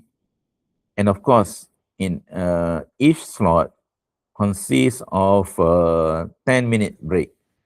10-minute break, this one is also 10 minutes, and also 10 minutes before the end of a session at 5 p.m. Okay, so 10 minutes plus 10 minutes plus another 10 minutes, which is half an hour. Which is the same? A, B, and C, if we add all together, is still 2.5 hours of learning time. But now we split into A, B, C. And let's say A would be my slot, and B would be Dr. Abdul Rahman's slot, and C would be another person's slot, whatever. Okay? So in this scenario, this 10 minute, and this 10 minute, this is what we call free float. Free float for A, and this is what we call free float for B, also 10 minutes. And then C is free float for C, 10 minutes, for instance. Okay? So free float is being defined the free time such activity have, for instance, A, without encroaching the starting or the subsequent activity, which is B, 10 minutes time.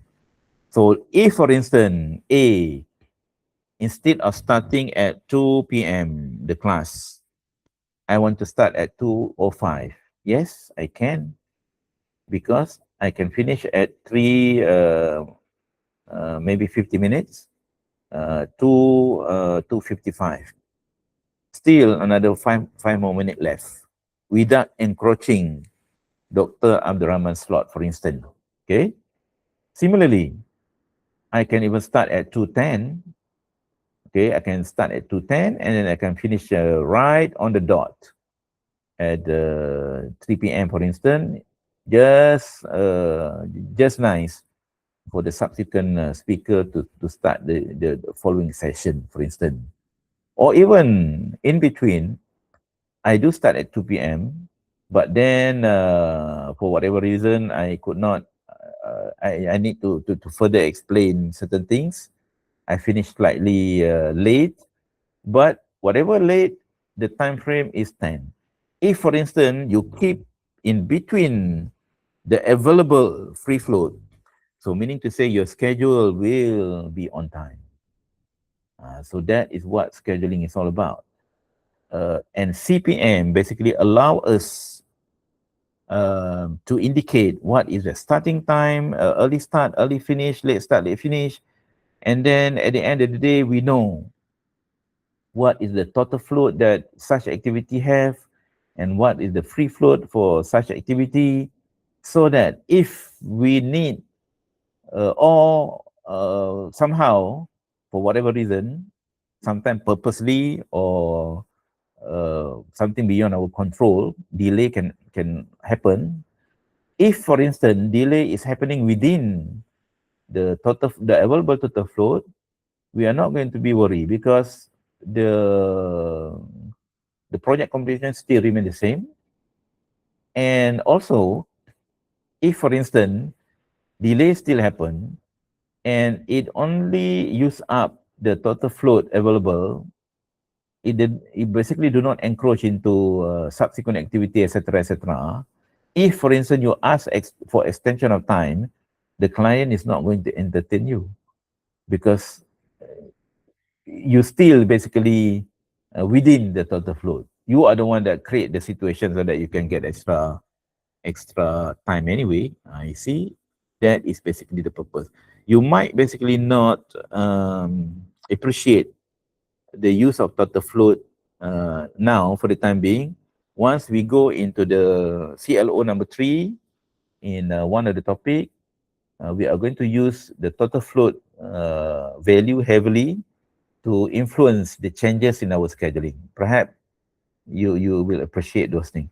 Okay, in the diagram, here, the way we draw the diagram for AOA, we are going to draw something like this. Early start, early finish. That is what we call, whatever the diagram that you draw, normally it will come with the legend. For instance, the bottom one, this is the early start, this is the early finish, late start, late finish. Always like that, so that people will understand. If we are using the AOA, AON and PDM diagram, we can use, because the box basically do have many compartments. So you can put ES here, EF here, and then duration is here, and then this is late start and late finish. You can even put total float.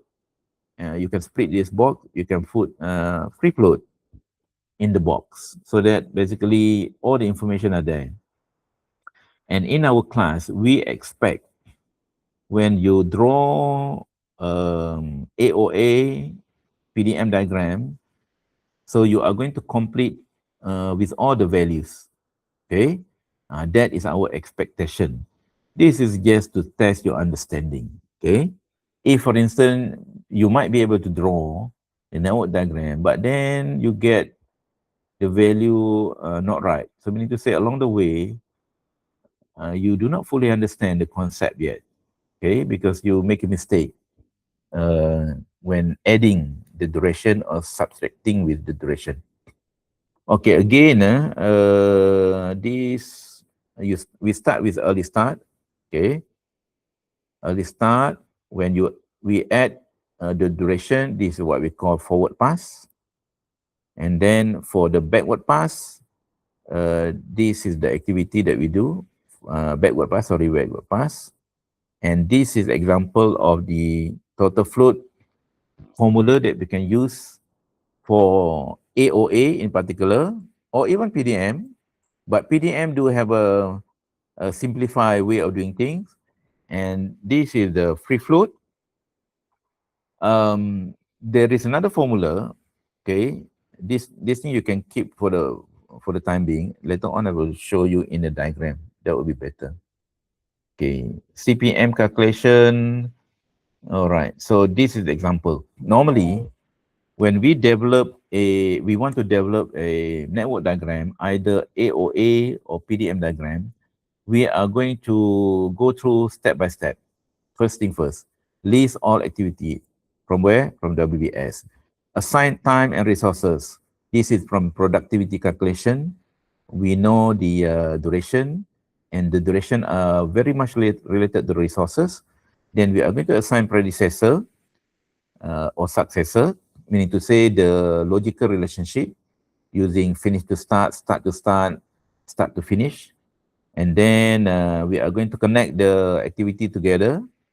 Then we are going to compute based on forward pass, backward pass, and then at the end of the day, we can calculate total float. Then we can basically determine the what we call critical path, etc., etc. Let's say we do have a few activity A until J, duration is needed, and then this is what we call predecessor. Okay. So how do we start? We can draw something like this. This is the starting node, A, B, C. A, B, C. You see, now we already completed 3 activity. Then we go for this activity. D is connected from A. B is connected from E, for instance. Okay. C is connected from D is connected from A. Okay. And then E is connected from B. This is basically E. And then F is connected from C. Okay. This is how you draw. Maybe for the first time when you draw, the drawing might not be looking good. Okay. Especially when you do your assignment, but in the test or exam, never mind. Whatever draft that you draw, you better use your pencil, whatever. You can basically erase to finalize the drawing. Okay. And at the end of the day, this is the drawing. Okay. Once you draw, then you can double check. How to double check? Okay. Let's, for J, for instance, J, this is J. J is connected from G. Okay, that is how basically you work backward in terms of drawing. Because the moment you get the drawing wrong, then basically it is useless already. You are not going to get the answer. First thing first, drawing must be correct. Okay, so first thing, drawing must be correct. Now, put the duration under the row. And then we can use something like this box. This box indicate early start, the left-hand side, early finish, and then the right-hand side, late start, late finish. Then we are going to do forward pass calculation, starting from 0 until here. Here. How do we do that? 0. 0 plus 5 equivalent to 5. 5 plus 4 equivalent to 9. For B, 0 plus 2 equivalent to 2. For C, 0.1 equivalent to 1. See? Very fast. For E, 2 plus 3 equivalent to 5. 5 is here. Just jot down there. Then from F, 1 plus 6 equivalent to 7. So it looks like 7 is bigger. For G, 2 plus 1 equivalent to 3. And lastly, that goes into this box. 3 activities coming from H, I, and J. For H, 9 plus 5 equivalent to 14. 1 selection. Or for I, 7 plus 1 equivalent to 8. And for J, 6 plus 3 equivalent to 9. See? The bigger one is 14. And 14 will be in this box. And this is the answer. Project completion will be done in 14 days. You see? Once you perform the forward pass, you already can answer one question that we are looking at. How many days project can be completed? Or the minimum duration the project can be completed in 50 days. Okay, now you already get those things. If, for instance, we want to complete the diagram, performing backward pass. So this 14, copy back into this box, and then work backward using the same arrow. For instance, for H, 14 minus 5 equivalent to 9. For I, 14 minus 1 equivalent to 13. For J, 14 minus 6 equivalent to 8. Okay. For D, 9 minus 4 equivalent to 5. For E, 13 minus 3 equivalent to 10. For G, 6 minus 2 equivalent to 4. Okay. Sorry, 8 minus 2 equivalent to 6. Sorry. And then for F, 13 minus, what is this? 13 minus 6, 7. Okay, 7. So between 6 and 7, 6 will be lower. And then at the end of the day, what goes into this box? There are 3 incoming arrow. Okay. Outgoing arrow, 5 minus 5 equivalent to 0. One selection, 10 minus 2 equivalent to 8, or 6 minus 1 equivalent to 5. So the lowest value will be 0. So you see, that is how we do the calculation. Okay. Now we already completed all the values. After this, we can calculate this value, total float and free float. Total float and free float. Okay. Total float. We can use the formula that I always use, late finish minus early start minus duration. You cannot get this thing wrong if you use this formula, especially for A diagram. Okay, now let's focus on activity E. This is activity E. Late finish. This is what we call early start, early finish, late start, late finish. Late finish, this is the value, 13. Early start, this is the value, 2. And this is the value for duration, 3. Okay, so the total float is 8. If you forget about the formula, always remember like this. The right-hand side value minus the left-hand side value minus in the middle. That is what total float is all about. For G, for instance, 8 minus 1, 7. 7 minus 2, 5. So that is what the total float value. And how about for A, D, and H? Let's focus on A. A, 5 minus 0. Minus 5 equivalent to 0. Total float 0. How about D? D also 0. And how about H? Also 0. When you notice these values are the same, well, you don't have to calculate total float anyway. But if you want to make sure, using the formula, you can test the calculation. Those total float value is 0, 0, 0. And these, when total float 0, these are the activity which we call it as critical activities. When they are connected together, we call them critical paths. The other activities, the other paths are not critical. Why? Because they do have total float values. For instance, E, we already calculated 8. G already 1 minus 5. Okay? So each of them do have other value than 0.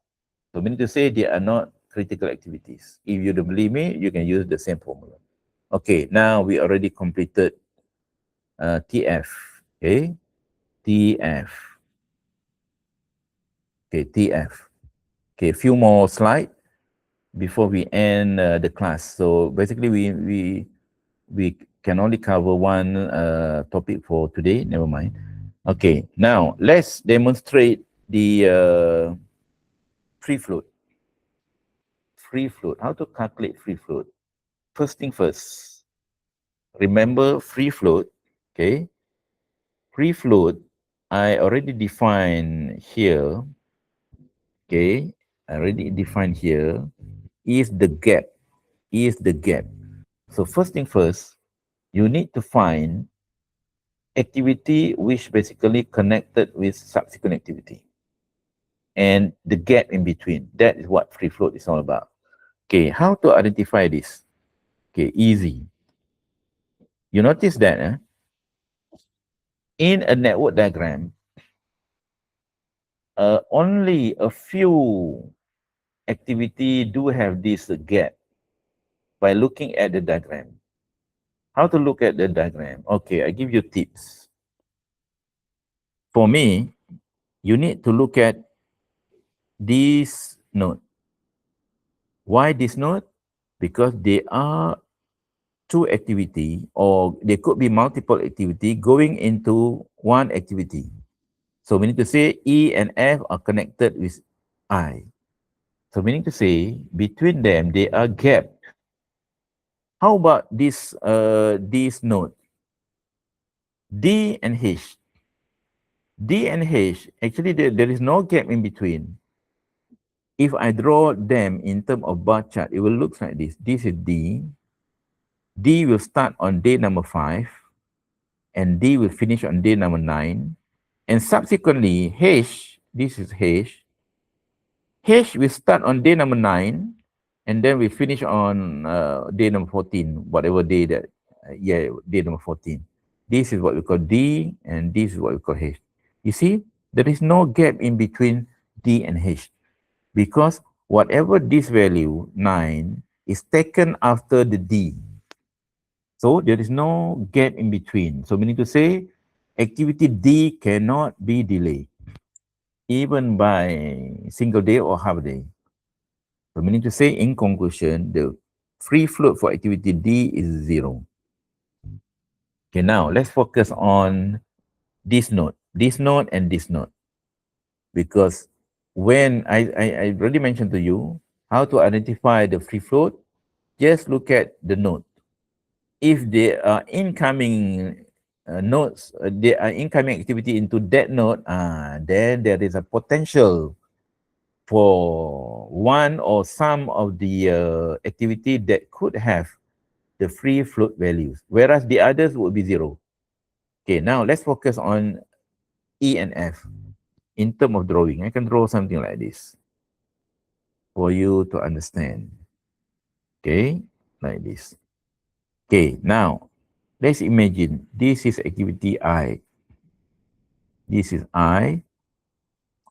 And then this is E, E. And then this is F. This is F. This is E and F.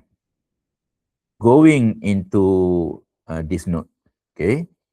And let's establish first I. When do I start? Day number 7. Based on this one. Okay. How about E? When do E start? E will start on day number 2. How many days E will take? 3. E will finish on what day? 2 plus 3 equivalent to, this is 5. Day number 5. But 5, we do not put into the spot. We just simply note here. This is the issue. If you do not put the note, then you also will get confused. That's why when you do the calculation, you need to put the note. For F, for instance, 1 plus 6 equivalent to 7 here. And H will start on day number 1, according to this. And H requires 6 days. 1 plus 6 equivalent to 7. See? And this 7 is basically the one being used by E, because it basically take the latest day between both activity E and F. And from this diagram, perhaps if you can imagine, please find a gap in between F and I. F will finish on day number 7, and immediately I will start on day number 7. So meaning to say there is no gap in between. The only gap that we can see here is between E and I, because E basically only require 3 days. It will start on day number 2, and it will finish on day number 5. And then E basically will have to do nothing, just waiting. So that is what we call the free float for E. In conclusion, this E do have the free float of 2 days. What is E going to do with that 2 days of free time or whatever? Mean to say E can be extended, E can start a little bit late, or whatever things happen to E within 2 days, more than 2 days. If, for instance, E is being delayed by 3 days, then I will be in trouble. I will have to be delayed first, and automatically it will create a situation. Okay, it will create situation. Perhaps still within the project completion. Okay, but then the issue is that E already lost the free float because it basically encroached into the starting of I. But still within the project completion is still okay. Okay, so the differences between total float and free float. Total float is basically being seen in relation to the project completion, whereas the free float is basically being seen in relation to subsequent activity. For instance, activity E and I. Okay. Okay, let's take a look at just another example. Okay, this is, we already shown, this is example here. You notice that there are 3 paths in this diagram. This path only require 10 days, whereas this path require 13 days, and the last one is basically 9. And you see, the longest path is the one that always determine the project completion day, the minimum project completion day, and the path is basically here, this one. Sorry, the AC or the top one here. And you can notice that where do this 4 plus 2 plus 3 plus 4 come from? From here. 4 plus 2 plus 3 plus 4. Okay, when you add those together, so this is the answer. Without doing the forward pass and backward pass, you can easily answer AOA diagram or even simple AON diagram. Okay. And lastly, this diagram. This is what we call AON diagram or PDM diagram, but it is, everything is basically using the same, what we call finish to start relationship. You notice that A, B, F, and J is being considered as critical activities. Why? As I mentioned to you, the easiest way to indicate activity be considered as critical is when the total float equivalent to 0. Can we calculate the total float? Well, previously we used this formula. Total float is late finish minus early start minus duration. We use this formula. Can we apply into J, for instance? If we apply into J, late finish is 27. Early start is 17. Duration is 10, equivalent to 0. That is how to calculate total float. But this is a long way of calculating. Okay. In AON PDM diagram, we can even use a simplified formula. How to use those things? This one. Total float, late finish minus early finish, or late start minus early start. For instance, this is late finish minus early finish. You get 0. You get 0. Or this one, you minus this one. You should get the same value unless you make a mistake. Along the way, when you do the backward pass and forward pass, you are going to fill up this value. But sometimes you make a mistake. At the end of the day, when you use this formula, oh my God, you are not going to get the same value. So I mean to say, you are the one that make a mistake. By right, the arithmetic should be the same. So you are the one that make mistake. Okay, the formula basically do not lie. Okay, so we can use this equation to calculate total float. Okay, how about okay? Lastly, now since we already have this all the values inside this box for the AON or PDM diagram, can we calculate free float? I already told you the issue when we use this diagram, we want to calculate the free float. It looks a little bit complicated, isn't it? We already mentioned here because the value for early finish is not there unless we jot down the value. But in in AON or PDM diagram, it is much simpler. We can use this formula, free float, equivalent to early start minus early finish. But always remember, in free float, please find the pair. Pair meaning to say activity do have the precedent and do have the successor. For instance, where to zoom in? We can zoom in here. We can zoom in here. We can zoom in here. The rest you can simply ignore. Okay, let's demonstrate this activity, because this activity is connected with the subsequent activity F, but in a different graphic. Now we are using the what we call AON or PDM. Okay, let's draw this thing in bar chart. This is activity F.